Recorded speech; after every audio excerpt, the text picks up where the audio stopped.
compartiendo una línea de temas sobre las figuras del Espíritu Santo.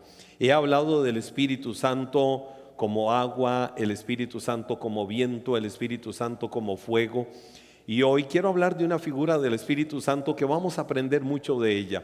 Vas a tener un nivel de conocimiento y revelación mayor de la persona del Espíritu Santo, porque vamos a conocer al Espíritu Santo en su figura del aceite. Dilo conmigo, el aceite. ¿Y por qué el aceite en la Biblia representa o es figura o tipifica también al Espíritu Santo y la importancia de esto en nuestra vida como hijos de Dios? Ahora, el aceite en la Biblia tiene tres usos básicos fundamentales y quiero que conozcamos hoy esos tres usos básicos que tiene el aceite en la Biblia. Quizás hemos escuchado siempre el ungir. Hemos escuchado siempre ungir con aceite. ¿Qué se debe, qué no se debe, cómo se debe ungir, etcétera, etcétera? Bueno, conozcamos un poco los tres usos básicos que tiene el aceite según la Biblia. El primero de ellos es el ungimiento para santificación. Dilo conmigo, ungir para santificar. Y este es un tema importantísimo para que tomen nota, para que lo apunten, para que aprendamos, para que se convierta en tema devocional para nuestras vidas. Ungir para santificar. En el libro de Levítico, vámonos a la ley, en el libro de Levítico, que es uno de los 5 libros del Pentateuco, es decir, de la ley del pueblo de Israel, en el capítulo 8, los versículos del 10 al 12, dice la Biblia: después Moisés tomó el aceite de la unción y ungió el tabernáculo. Mire la acción. Moisés, líder de Israel, toma aceite, pero la Biblia dice que era el aceite de la unción, es decir, tenía que ser un aceite especial. ¿Y qué fue lo que hizo inmediatamente? Ungió el tabernáculo. El tabernáculo, iglesia, o sea, figura de la iglesia, y todo lo que había en él. Es decir, si Moisés hoy estuviera acá entre nosotros, ¿qué hace Moisés? Moisés viene, unge el teclado, unge la pantalla, le pone aceite a la pantalla, que Gabriel no vea. Viene y le pone aceite a toda esta pantalla de la batería, le pone aceite a todas las sillas, le pone aceite a todo. La Biblia dice que Moisés ungió el tabernáculo y todo lo que había en él. ¿Y qué es lo que dice la Biblia? Y así los santificó. Ahora dice, roció el altar 7 veces, como si fuera acá, con el aceite. De esta manera lo ungió con todos los utensilios, es decir, aquella guitarra, ¿es de Fabio? Sí, aquella guitarra ungida por todo lado con aceite. Y sigue diciendo la Biblia.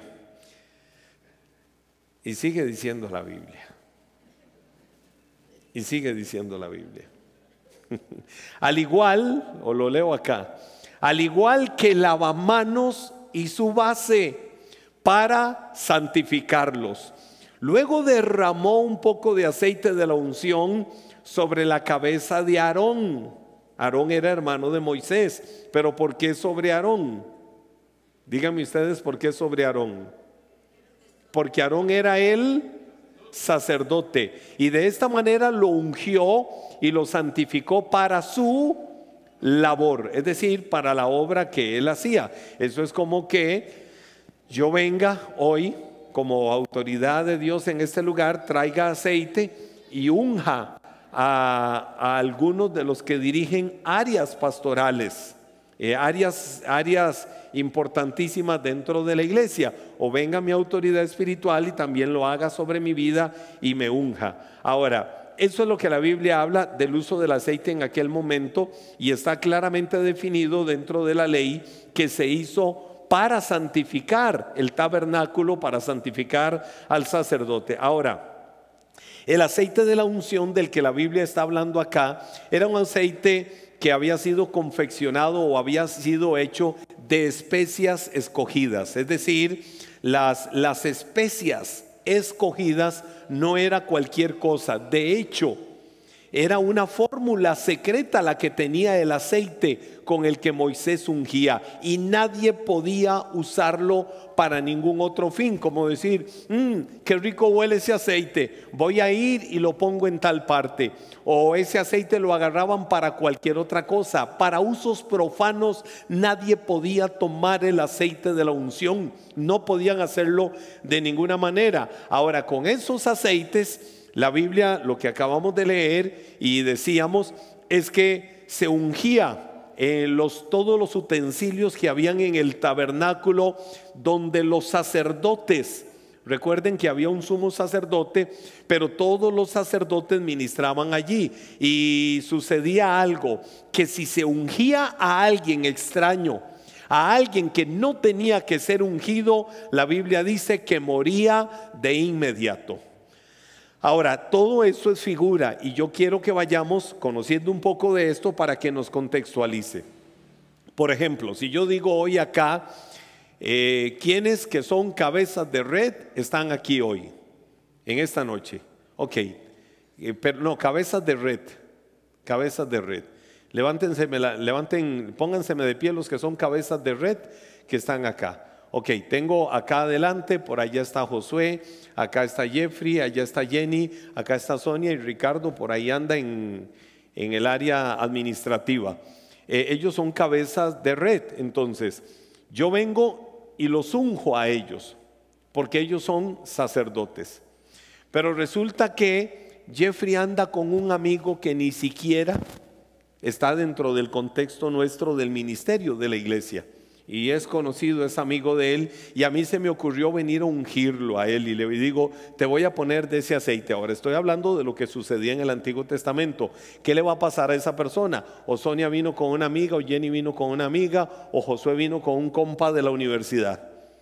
¿Qué le va a pasar? La Biblia dice que va a morir, que la persona muere. Así sucedía, porque así Dios lo había establecido. Gracias. De que esa persona que recibía el aceite porque era un extraño moría inmediatamente. Ahora, ¿a dónde voy con esto del primer uso del aceite? Estoy mencionándoles 3 usos del aceite. El aceite que aquí vemos es figura del Espíritu Santo. ¿Por qué es figura del Espíritu Santo? La unción recaía sobre los sacerdotes que ministraban delante de Dios, y el aceite que acá vemos es figura del Espíritu Santo, porque hoy en el nuevo pacto, ese es el antiguo pacto, el Antiguo Testamento. Hoy en el nuevo pacto, es decir, en el Nuevo Testamento, diríamos en términos más clásicos, o en la era de la gracia de Dios, ocurre también de una manera muy particular. ¿Quiénes son los sacerdotes hoy que deben de ser ungidos? El aceite, figura del Espíritu Santo. Entonces, cuando hablamos del Espíritu Santo, y en este caso tocamos esta figura, el aceite es la figura del Espíritu Santo. Los sacerdotes eran ungidos. ¿Quiénes son esos sacerdotes? Ayúdenme ustedes, ya que estamos aprendiendo, ya que estamos en un proceso de conocimiento y de formación sobre las figuras del Espíritu Santo. ¿Quiénes serán ungidos? Los sacerdotes. ¿Quiénes acá son los sacerdotes? ¿Quiénes son los sacerdotes? ¿Quiénes? Todos. Todos somos sacerdotes.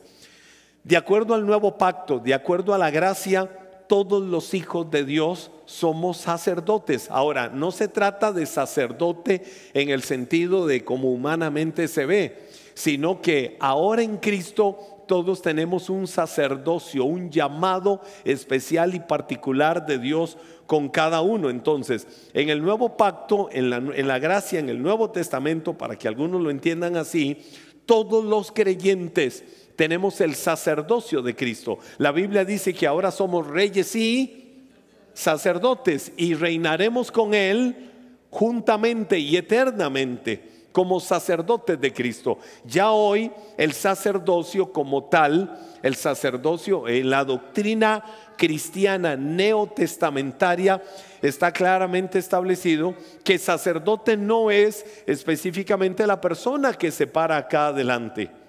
Está establecido que sacerdote es todo creyente, todo hijo de Dios, nacido de nuevo, comprado por la sangre de Cristo. Entonces, Si hablamos de que los sacerdotes somos todos y nosotros somos templo del Espíritu Santo, ¿qué significa que tenemos? Tenemos el aceite fresco de la unción del Espíritu Santo en nuestras vidas. Y si yo tengo el aceite fresco de la unción del Espíritu Santo en mi vida, ¿qué significa? Que tengo su presencia conmigo.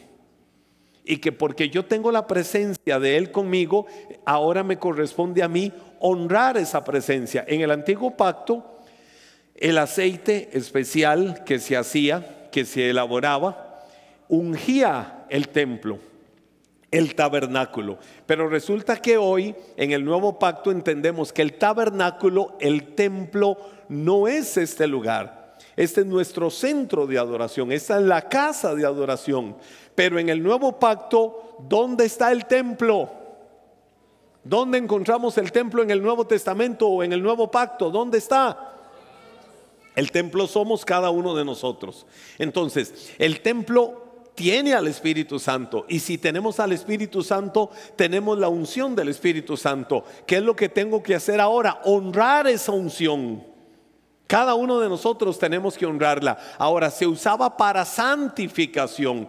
Quiere decir que todos los creyentes somos llamados a la santificación. No está en la enseñanza, solo lo voy a mencionar. En 1 Corintios capítulo 1, Pablo le escribe a la iglesia de Corinto y le dice: a los santificados en Cristo. Cuando dice santificados en Cristo, es como estar diciendo a los que ya son salvos en Cristo. Pablo dice a los santificados en Cristo, que son llamados a ser santos. La palabra santo ahí en 1 Corintios capítulo 1 verso 1 en adelante, la palabra santo es la palabra griega agio. Y la palabra griega agio lo que significa es apartado de. Entonces, si yo nazco de nuevo, si yo soy hijo de Dios, si ustedes mujeres son hijas de Dios, si los hombres acá son hijos de Dios, wow, se hicieron sentir mal los hombres. Si las mujeres acá son hijas de Dios, si los hombres acá son hijos de Dios, wow. Wow, eso me emociona. Si todos acá somos hijos de Dios, entonces la Biblia dice que somos el templo del Espíritu Santo. Significa que la unción del Espíritu Santo está sobre tu vida. Ahora aquí por eso la Biblia dice: la unción de Él está sobre mi vida. ¿Qué te quiero decir con esto? No tienes que andar buscando unción. Señor, úngeme. Señor, dame tu unción. No, lo que tengo que hacer es avivar la unción que ya yo tengo, que es la misma persona del Espíritu Santo. Ahora, por eso Pablo dijo: a los santificados en Cristo, es decir, los que ya son salvos en Cristo, son llamados a ser santos. El griego agio, es decir, que están apartados. ¿De a dónde? Del mundo. Porque ya no vive según el mundo, ya no vive según los criterios de este mundo. Ya no vives según la corriente de este mundo. Ahora estás apartado como hijo, como hija de Dios, para vivir y mostrar algo diferente a lo que se muestra en el mundo. Entonces, si yo fui santificado en Cristo, es decir, comprado y lavado por su sangre, ahora tengo una responsabilidad. Todos como creyentes somos llamados a ser santos. Santo no es inmaculado. Santo no es lo que la terminología religiosa interpreta como andar por ahí aleluya, no, olvides, eso es pura religiosidad. Llamado a ser santo es cada día de mi vida ser una persona llena del Espíritu Santo.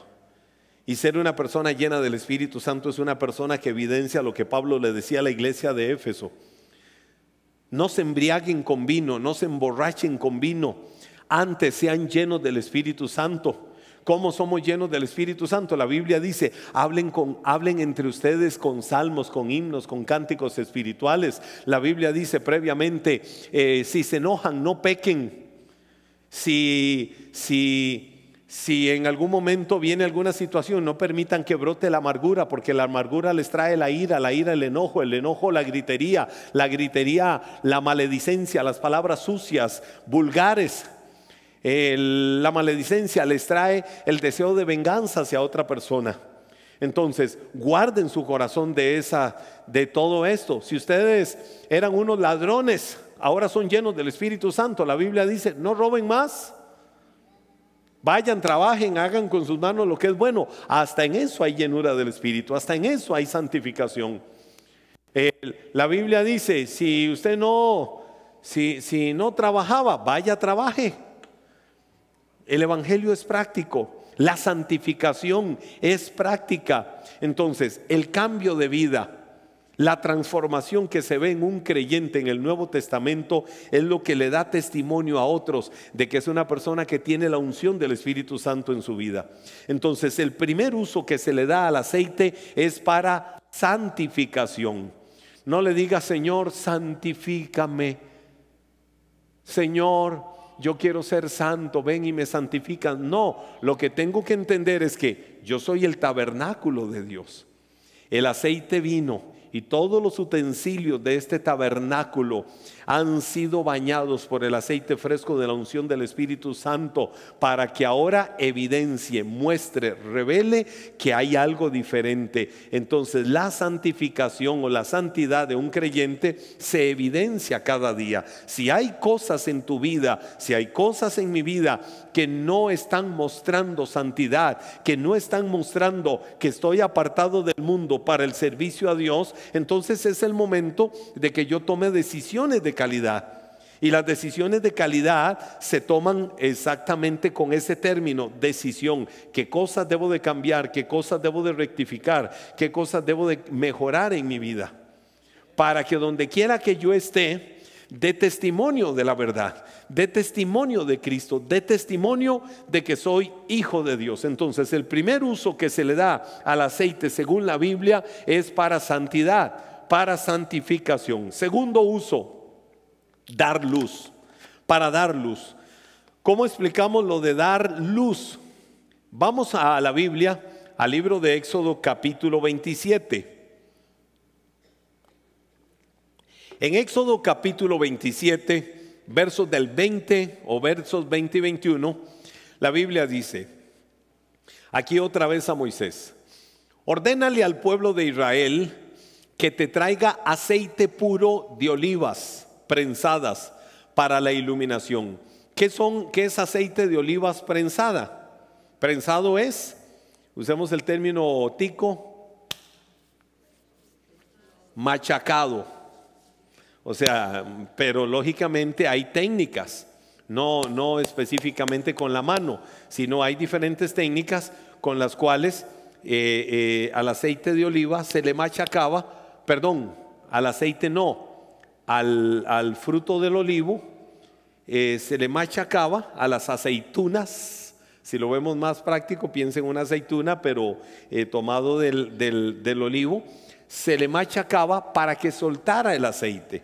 Entonces, eso es lo que la Biblia define ahí como aceite puro de olivas prensadas para la iluminación, a fin de mantener la lámpara siempre encendida. Mire la orden que Dios le da a Moisés. Dile al pueblo de Israel que quiero que las lámparas, se está hablando de lámparas como tales, siempre estén encendidas.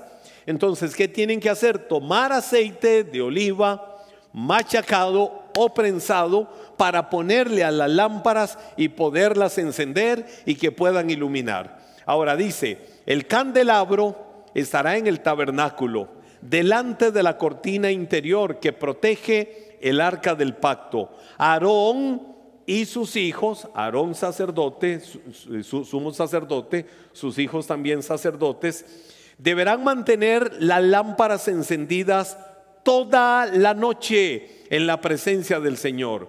Esta es una ley permanente, constante, perpetua para el pueblo de Israel y deberá de cumplirse de generación en generación. Ahora, esa fue la orden de Dios.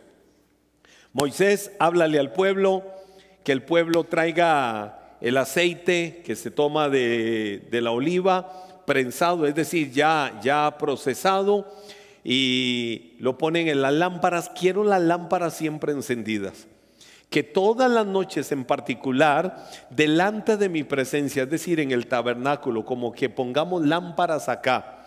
Pero en el caso de de Aarón y sus hijos, van a cuidar de que después de la cortina interior, es decir, estaba el lugar, los atrios, como donde ustedes están, el lugar santo, y había una cortina que separaba el lugar santo del lugar santísimo. En la parte interior de la cortina va a estar el candelabro y va a estar encendido, y ellos son responsables de que siempre esté encendido. Ahora, el aceite encendía las lámparas. ¿A dónde? En el tabernáculo, en la casa de Dios, porque si sin el aceite no había luz.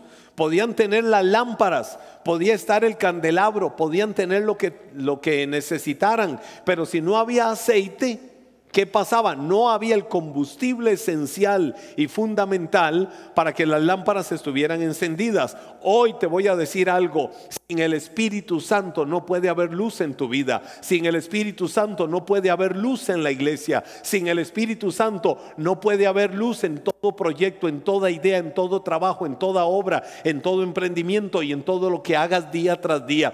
Todo lo que hagas cada día requiere fundamentalmente la luz del Espíritu Santo para que ese aceite te ayude a hacer lo que tengas que hacer. Eso es importante y fundamental en nuestra vida como creyentes. Ahora, cuando nosotros en la iglesia le damos lugar al Espíritu Santo, si no le diéramos lugar, si el Espíritu Santo es figura del aceite, y aquí decimos que el aceite es para dar luz, y usamos la ilustración que la Biblia describe en Éxodo capítulo 27, la orden que Dios le da a Moisés. ¿Qué pasa si no permitimos que el Espíritu Santo sea el que guíe la iglesia? ¿Cómo estará la iglesia? Defínamenlo ustedes en una palabra. ¿Cómo va a estar la iglesia si no permitimos que el Espíritu Santo sea el que la guíe? ¿Cómo va a estar? Oscura. Va a estar en oscuridad, porque no es el Espíritu Santo el que guía a la iglesia. Entonces, la Biblia dice en el libro de Salmos, Salmo 119, dice la palabra: lámpara es a mis pies tu palabra y lumbrera a mi camino. Usted va por un camino oscuro y usted va bien vestido, pero es un camino polvoriento. Usted va caminando, logrará ver que su calzado bien fino, bien lustrado desde la casa está limpio o está sucio. No puede verlo, no pueden notarlo, hasta que ustedes llegan a donde hay un faro o donde hay un fluorescente y dicen: ¿cómo están mis zapatos de sucios? Porque esa luz hizo que se viera que estaban sucios. Entonces, ¿qué es lo que sucede? La figura del aceite para representar al Espíritu Santo dando luz a nuestras vidas es lo que nos revela cuando hay algo en nuestra vida que no está muy limpio. Es lo que te muestra cuando hay algo en tu vida que debe de cambiar, cuando hay algo en tu vida que debes de corregir, cuando hay un rumbo en la vida que no es el correcto, cuando hay manchas en tu vida, en la vida de la iglesia. Y cuando hablo de la vida de la iglesia, hablo del creyente, de nosotros como hijos de Dios. Solo el aceite fresco del Espíritu Santo, que enciende la lámpara de nuestro corazón, nos puede revelar cuando hay algo que no está bien, cuando hay algo que debe de ser limpiado, cuando hay algo que debe de ser cambiado. Hay una historia en la Biblia que es la de las vírgenes insensatas, que ellas tuvieron serios problemas con el aceite, y a mí me lo ilustra y quiero ver ese pasaje. Mateo capítulo 25. ¿Conocen ustedes la historia de las 10 vírgenes? Dice la palabra, entonces, Mateo capítulo 25 verso 1: entonces el reino de los cielos será, o sea, no es una figura. Lo de las vírgenes es una figura, es una parábola para describir cómo es el reino de los cielos. El reino de los cielos será como 10 damas de honor, es decir, las 10 vírgenes. Esta traducción me gusta porque describe muy bien de qué se trata. 10 damas de honor. Ahora, las damas de honor, ¿a dónde ejercen su función? ¿A dónde? En una boda, en un matrimonio. Será como 10 damas de honor, es decir, las 10 vírgenes, que tomaron sus lámparas y salieron. Aquí está hablando de algo que es una tradición en el contexto de Israel, o era una tradición, y salieron para encontrarse con el novio. Ahora, ¿qué sucedió cuando se encontraron con el novio? 5 de ellas eran insensatas o necias, y 5 eran sabias. Las 5 que eran necias no llevaron suficiente aceite de oliva para sus lámparas. El aceite, ¿para qué se necesita en este caso? Estoy hablando de del segundo uso bíblico, que es para dar luz. Necesitaban llevar buen aceite porque era en la noche, estaban preparados porque había una boda. La tradición decía que se encontraban con el novio y entonces ellas entraban. Ellas no eran la novia específicamente, según la figura, pero ellas entraban con el novio. Ahora, dice la Biblia, pero las otras 5 fueron tan sabias que llevaron aceite extra. Como el novio se demoró, a todas les dio sueño y se durmieron. A la medianoche se despertaron ante el grito de: miren, ya viene el novio, salgan a recibirlo. No era que el novio estaba entrando, era que alguien dijo: el novio ya viene de camino. Podía venir a quién sabe cuántos kilómetros, quién sabe a cuánta distancia, pero de que viene, viene. De que viene, viene. Entonces les dijeron: prepárense, tienen que estar listas, porque en qué momento llega el novio no se sabe cuándo llega, pero ya viene de camino. Ustedes tienen que prepararse para recibirlo. Dice: todas las damas de honor se levantaron y prepararon, ¿qué cosa? Sus lámparas. Entonces las 5 necias le pidieron a las otras: por favor, dennos un poco de aceite, porque nuestras lámparas se están apagando. Sin embargo, las sabias contestaron: no tenemos suficiente para todas. Vayan a una tienda a esa hora y compren un poco para ustedes. Pero durante el lapso en que se fueron a comprar aceite, oiga, estas mujeres tuvieron por lo menos esa creatividad. Se fueron a buscar donde sea, botarle la puerta a quien sea para decirle: véndame aceite o deme aceite. Mientras ellas se fueron a comprar aceite, llegó él. Entonces las que estaban listas entraron con él a la fiesta de bodas y se cerró la puerta con llave. Más tarde, cuando regresaron, las otras 5 damas de honor se quedaron afuera y llamaron: Señor, Señor, ábrenos la puerta. ¿Quiénes fueron las que clamaron para que les abrieran la puerta? Las que cuando al principio se fueron al lugar donde tenían que estar, no vieron necesario llevar aceite extra.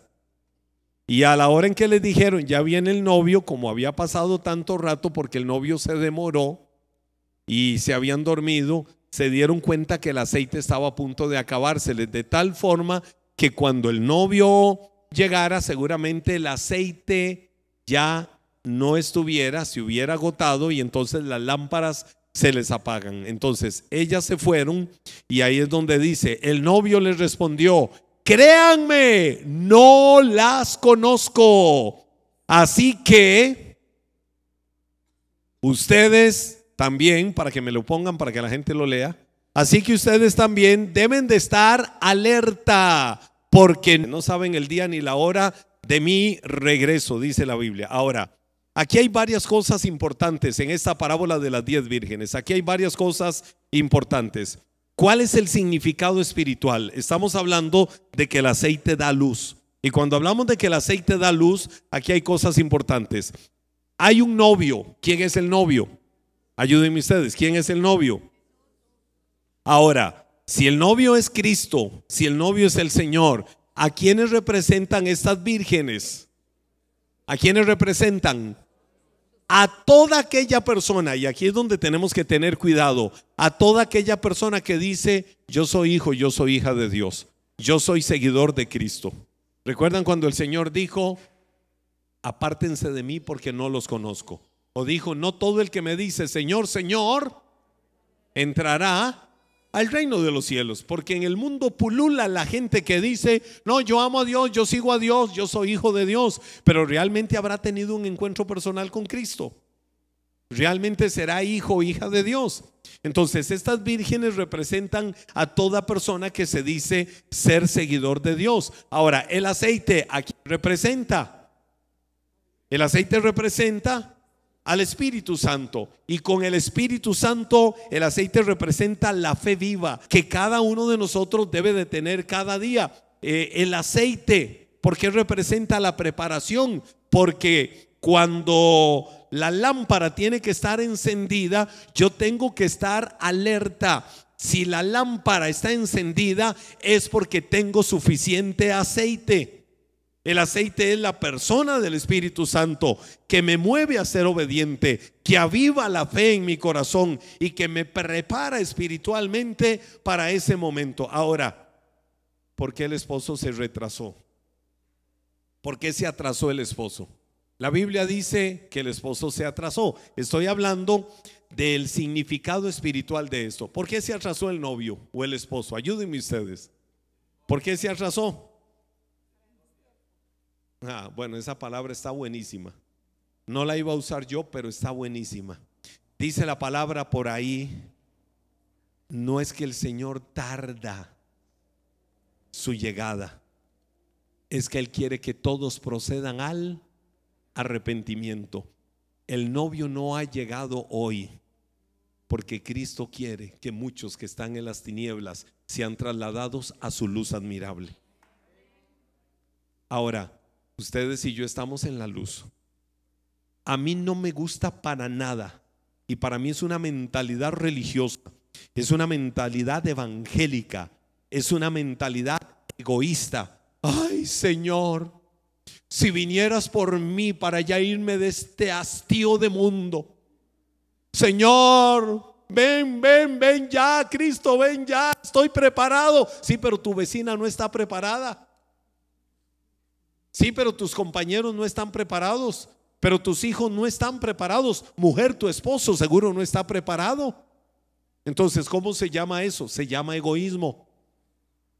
Señor, yo quiero que vengas ya y seamos levantados en la nube de gloria. Eso es egoísmo, porque mucha gente está muriendo afuera sin conocer la luz de la gloria de Cristo en sus vidas, que es la persona del Espíritu Santo revelándoles a Cristo. Por eso la Biblia dice: ¿cómo oirán si no hay quien les predique? ¿Cómo conocerán si no hay alguien que les enseñe? Entonces la iglesia tiene que sustituir el egoísmo de: Señor, ven, llévame, Señor, ven, quiero irme contigo, Señor, regresa ya por tu iglesia. Tenemos que cambiar ese egoísmo por hablarle a más gente de Cristo, por trasladar a más personas de las tinieblas a la luz admirable de Cristo. Por eso el esposo se atrasó en esta parábola. Ahora, el novio llega. Dice la Biblia que es la medianoche. ¿Qué tipifica la medianoche? ¿Qué representa la medianoche? La medianoche representa el momento inesperado de su venida. ¿Qué nos dice en la Biblia el término medianoche que estamos leyendo en esta parábola de las 10 vírgenes? Que nosotros no sabemos en qué momento llega. Solo sabemos que como iglesia tenemos que tener nuestras lámparas encendidas. Tenemos que tener el aceite fresco de la unción en nuestras vidas bien encendido, y tenemos que tenerlo extra para decirle: Señor, aquí estamos esperando tu gloriosa venida, para que nosotros, tus hijos, moremos contigo eternamente. La puerta cerrada. ¿Qué significa la puerta cerrada? La puerta cerrada es cuando llegamos al final de la era de la gracia, cuando ya no hay oportunidad de prepararse, cuando no hay: Señor, dame un momentito. Hace mucho tiempo, en una iglesia que fui, a esa iglesia que fui, me invitaron para que hiciera una oración de fe, algo así de aceptarte y recibirte como Señor y Salvador. Señor, Señor, permite que yo haga esa oración. Apártense de mí. ¿Qué fue lo que dijo? No les conozco. ¿Qué fue lo que el Señor les dijo a estas 5 vírgenes insensatas? ¿Ustedes quiénes son? No sé ni quiénes son ustedes. Entonces hay un momento Y te voy a decir algo, ese momento es hoy, ese momento es presente, porque estamos en la era de la gracia. Y en la era de la gracia hay tiempo, lo que Jeffrey decía, misericordia, para que estas personas conozcan. Entonces, creo que esta parábola nos enseña claramente el principio de cómo el aceite fresco de la unción del Espíritu Santo debe de estar en nuestras vidas en abundancia, para que la lámpara esté encendida, para que nosotros, como dice la Biblia, Juan 1:5, la luz brilla en las tinieblas no prevalecen contra ella, para que nosotros, donde quiera que estemos, donde quiera que lleguemos como hijos de Dios, seamos una luz. Nunca te permitas, donde quiera que llegues, que la gente diga: llegó el religioso, llegó el pandereta, llegó el aleluya, llegó el tirabibliazos. Que donde quiera que llegues, que la gente diga el término que quiera: uy, llegó la que trae las buenas vibras, llegó el que deja como una atmósfera de paz, de alegría, algo diferente en este lugar. Llegó esa persona que me transmite una energía. Yo recibo, yo siento esa energía. La persona no sabe que esa energía es el fuego del Espíritu Santo que está empezando a quemar su corazón, y que ahí Dios está tratando. Pero que diga lo que diga, las vibras, las buenas, todo lo demás, pero nosotros sabemos que donde esté un hijo de Dios, ahí tiene que ir la presencia de Dios, porque ahí va la luz de Cristo, porque ahí el aceite fresco del Espíritu Santo está encendido para iluminar sus vidas. Y número 3, la figura bíblica número 3 del aceite como figura del Espíritu Santo es para sanar la enfermedad. Y voy rápido con porque estamos sobre tiempo. Isaías capítulo 1, versículos 5 y 6, se los menciono en dos direcciones. Dice: ¿por qué quieren ustedes ser castigados todavía? ¿Van a seguir siendo rebeldes? Es decir, no le están hablando a ninguno de ustedes. Tienen toda la cabeza enferma. ¿Cuántos dicen amén? Que nadie lo diga, por favor. Y tienen todo el corazón adolorido. De la punta del pie hasta la cabeza no tienen nada sano. Todos son heridas, hinchazones y llagas abiertas, que nadie ha curado, ni vendado, ni limpiado con ungüento. Ahora, aquí está hablándole el Señor al pueblo de Israel a través del profeta Isaías, pero no les está hablando de enfermedades físicas. Les está hablando a Israel diciéndole: ustedes están enfermos, enfermedad del alma. Y estoy hablando de la figura del aceite del Espíritu Santo para operar sanidad. Si hay algo que hace la persona del Espíritu Santo, es sanar el alma enferma. Esa obra solo la hace el Espíritu Santo. Aquí la Biblia está hablando de cómo estaba faltando el aceite para curar las enfermedades de Israel, que era a causa de la rebelión, a causa del pecado, a causa de que se habían alejado de Dios, se habían apartado y estaban viviendo inicuamente, totalmente alejados de Dios. Y el Señor les dice a través del profeta: ustedes están enfermos, pero ustedes están enfermos porque les falta el aceite. No hay aceite en sus vidas. Ahora, igual puede suceder con la iglesia hoy en día. Cuando el Espíritu no puede obrar con aceite, entonces abundan las heridas. Cuando yo no dejo que el aceite fresco del Espíritu Santo trabaje en mi vida, voy a estar lleno de heridas, de resentimientos, de no lo hago por esto, no me parece por esto, lo hacen de esta manera, a mí no me gusta, a mí no me parece, y puedo contaminar a otros. Entonces mi corazón está enfermo. Y cuando mi corazón está enfermo, entonces el aceite fresco no puede fluir. El ungüento sanador no ha sido derramado por las purulentas, es decir, hasta están purulentas heridas que hay en el alma de muchas personas, y entonces el Espíritu Santo no puede trabajar en esos corazones. Porque como iglesia necesitamos el aceite fresco del Espíritu Santo, no en las reuniones, sino en nuestra vida continuamente, porque solo el Espíritu Santo puede sanar las heridas del alma. Solo el Espíritu Santo puede cambiar lo que ha envenenado, lo que ha contaminado, lo que ha traído toxicidad al corazón de la iglesia o de los hijos de Dios. Y cada uno en particular es el que debe de pedirle al Espíritu Santo que traiga sanidad en su vida. Por eso el Espíritu Santo es el aceite fresco que puede sanar el alma enferma. Dice ahora la Biblia, segundo uso, Marcos capítulo 6 verso 13. Termino con esto mencionando 2 versículos. También expulsaban muchos demonios y sanaban a muchos enfermos. ¿Qué hacían con los enfermos? Ungiéndoles con aceite, y aquí dice aceite de oliva, que era el que ya se usaba en ese momento, ¿verdad? Entonces, Jesús enseñó a sus discípulos a liberar demonios, personas que estaban endemoniadas. Se encontraban con un enfermo, oraban por el enfermo, pero hacían algo con el enfermo. ¿Qué hacían? Lo ungían con aceite. Y me voy a Santiago, ya a la era de la iglesia.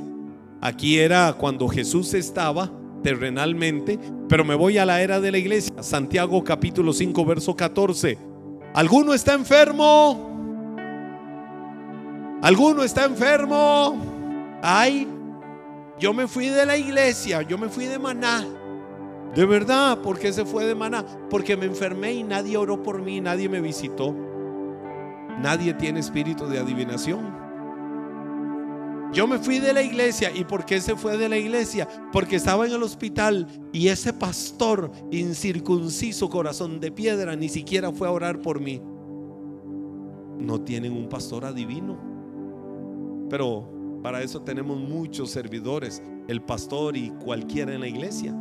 Qué lindo cuando hay comunicación y podemos apoyar y podemos orar y podemos bendecir y podemos ministrar al que está enfermo. Dice la Biblia, ¿alguno está enfermo?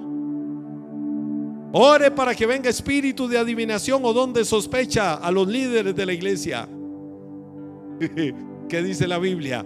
Llame. Oiga, la Biblia es profética. Llame. Y ahora todavía más que llamar, hasta le puede poner un mensaje.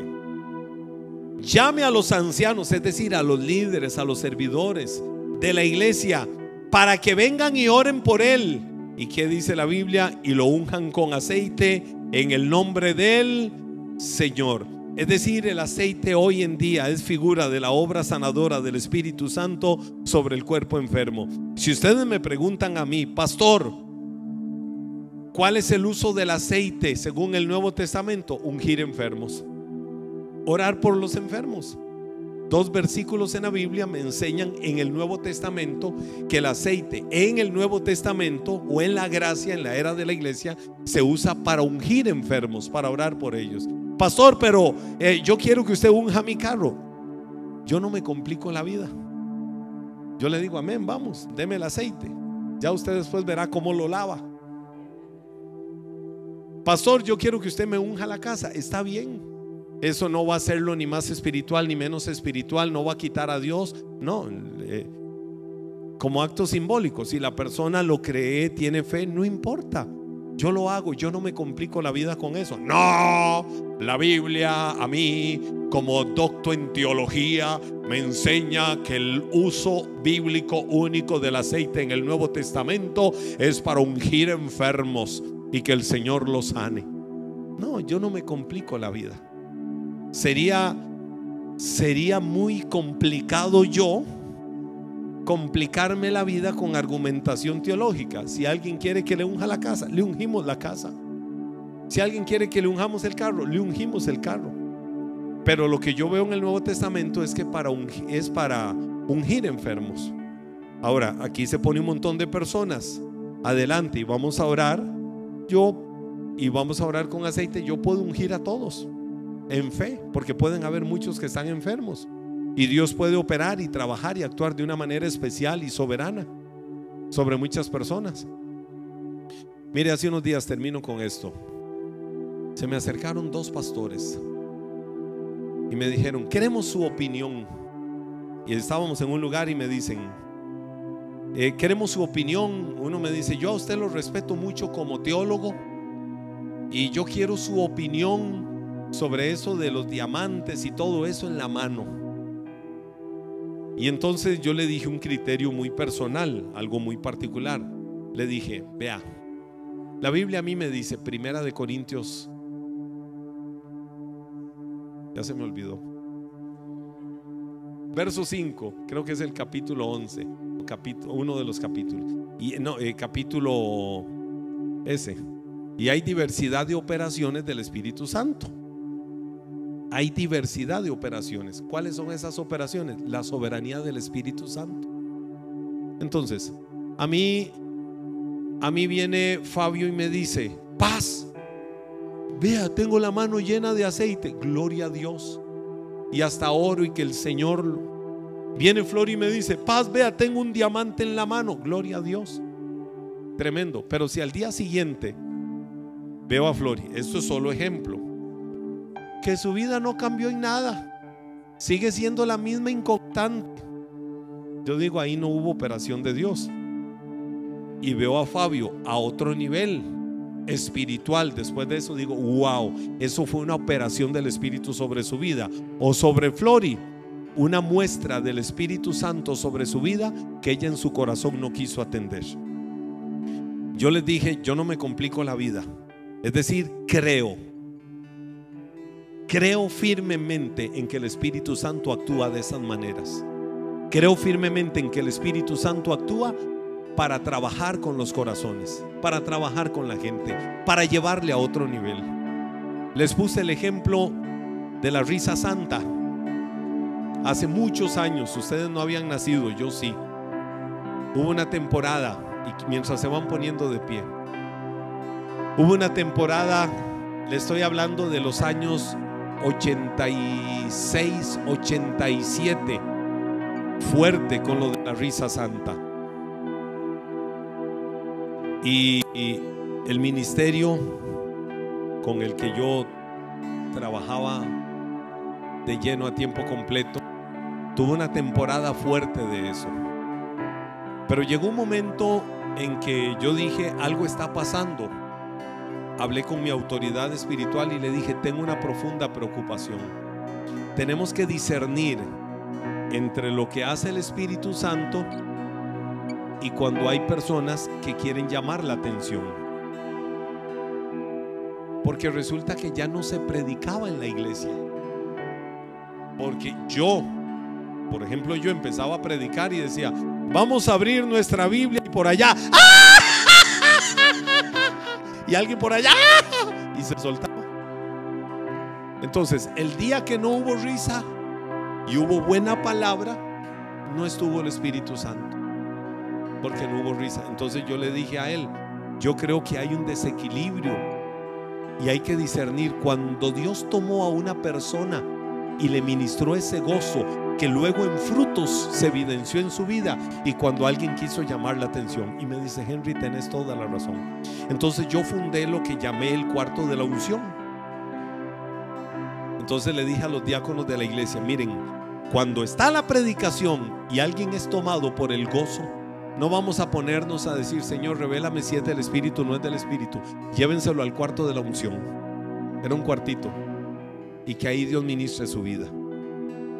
Entonces yo creo que hay un equilibrio con los diamantes, las perlas, las plumas, el aceite de la unción. Yo creo en eso. Yo creo en eso. Y creo en muchas otras cosas, porque son operaciones soberanas del Espíritu Santo para trabajar en los corazones, para trabajar en las vidas. Y le dije a una persona, le digo: miren, el sábado, le dije a esa persona, el jueves, una de las personas que fueron ministradas al final, y fue ministrada por Dios y tuvo algo ahí, esa persona que yo siempre la veía así,